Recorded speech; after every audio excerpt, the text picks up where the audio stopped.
ఇప్పుడు గర్ల్స్ని బ్లాక్మెయిల్స్ కూడా చేస్తున్నారు అబ్బాయిలు ఎవరైతే హ్యాకర్సో లేదా ఫ్రాడ్ పీపుల్ లైక్ స్పామ్స్ ఏమని వాళ్ళ పిక్చర్స్ తీసుకొని మార్ఫ్ చేసి మీరు నాకు ఇంత మనీ ఇస్తే ఫస్ట్ లైక్ జాక్పాట్ టైప్ కొంచెం అలా సిచ్యువేషన్స్ అవుతున్నాయి కదా.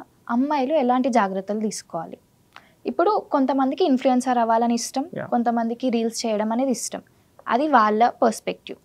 బట్ ఇలాంటి ఫ్రాడ్ పీపుల్ నుంచి వీళ్ళు ఎలా అవేర్నెస్గా ఉండాలి? సో ఇక్కడ నిజం చెప్పాలంటే అండి, ఇప్పుడు నేను చెప్తే కూడా చాలా మంది తిట్టుకుంటుండొచ్చు అది. ఓకే. బట్ జనరల్గా ఏంటంటే ఎప్పుడైతే నార్మల్ ప్రజెంట్ ఉన్న సిచ్యువేషన్లో ఇప్పుడున్న జరిగే సిచ్యువేషన్ బట్టి మనం ఏం చేయాలంటే ఎవరైనా సరే ఎనీ ఉమెన్ గర్ల్స్ ఎప్పుడైనా సరే వాళ్ళ ఫొటోస్ కానీ వాళ్ళ మొబైల్ నెంబర్స్ కానీ వాళ్ళ ఈమెయిల్ ఐడీస్ కానీ ఇలాంటి ఇన్ఫర్మేషన్ ఎప్పుడు కూడా ఎక్కడ షేర్ చేయొద్దు. వాళ్ళు పొరపాటున అలాంటి ఇన్ఫర్మేషన్ షేర్ చేశారంటే దెన్ డెఫినెట్లీ అదొక అసెట్ లాగా క్రియేట్ అవుతుంది. సో ఈ ఫ్రాడ్స్టర్స్ ఏం చేస్తారంటే ఆ సింపుల్ ఇన్ఫర్మేషన్ తీసుకుంటారు, దాన్ని యూజ్ చేసుకొని కంప్లీట్ సినారో బిల్డ్ చేస్తారు అనమాట. మిమ్మల్ని బ్లాక్మెయిల్ చేయడం కానీ ఇలాంటి థింగ్స్ అని చేస్తుంటారు. ఈవెన్ బ్లాక్మెయిల్ అని కాదండి, ప్రజెంట్ ఉన్న సిచ్యువేషన్లో టూల్స్ అని ఎలా తయారైనాయి అంటే మీ ఒక్క మొబైల్ నెంబర్ నాకు లీక్ అయింది అనుకోండి, మీ మొబైల్ నెంబర్తోని మీ పర్మనెంట్ అడ్రస్, మీ ఫాదర్ నేమ్, అవన్నీ డీటెయిల్స్ అనేది ఒక కామన్ మ్యాన్ కూడా తెలుసుకోవచ్చు. హ్యాకర్ ఫ్రాడ్స్టర్స్ అవసరం లేదు, ఒక కామన్ మ్యాన్ కూడా తెలుసుకోవడానికి అవసరం ఉన్న టూల్స్ అనేది అవైలబుల్ ఉన్నాయి ఇంటర్నెట్లో ఫ్రీగా.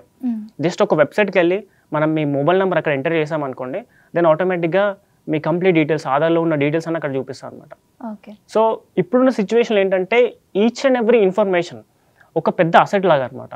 సో అందుకోసం నార్మల్గా రీసెంట్ ఒక కోట్ వచ్చింది, information is the new currency అని.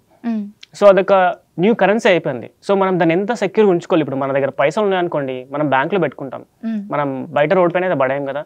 సేమ్ అలాగనే మన ఇన్ఫర్మేషన్ కూడా మనం ఎంత ప్రొటెక్ట్ చేసుకుంటే అంత మనకు ప్రాబ్లమ్స్ అవాయిడ్ చేయొచ్చు. చూస్తున్న అమ్మాయిలు మీ ఇన్ఫర్మేషన్ జాగ్రత్త. అండ్ ఇక్కడ ఒక ప్రో టిప్స్ ఏంటంటే అండి, ఇప్పుడు ఎవరైతే మెయిల్స్ యూజ్ చేస్తున్నారో జీమెయిల్ కాకుండా ప్రోటాన్ మెయిల్ ఉంటుంది.